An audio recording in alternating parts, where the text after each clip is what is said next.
Have you ever felt stuck, knowing where you want to be but unsure how to get there? Success isn't just about dreaming big, it's about understanding the bridge between thought and action.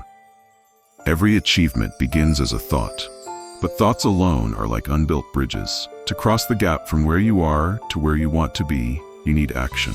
Small, consistent steps that turn ideas into reality. The first step is clarity. Define your goal in detail. Instead of saying, "I want to be successful," be specific. "I want to start my own business in 6 months," or "I want to improve my health by exercising daily." Clear goals set the foundation for action.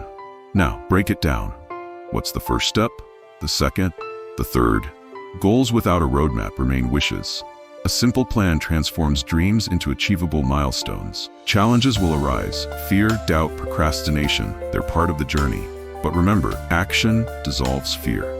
Taking even the smallest step today brings you closer to your destination. Repetition builds momentum. Success isn't a one-time event, it's a series of consistent actions.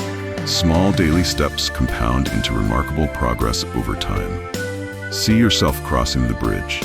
Picture the version of you who has achieved your goal. When you believe in your future self, your actions align to make it happen. The gap between where you are and where you want to be is bridged by thought-driven action. Start today, take one step, then another. Soon, you'll realize you're already crossing the bridge.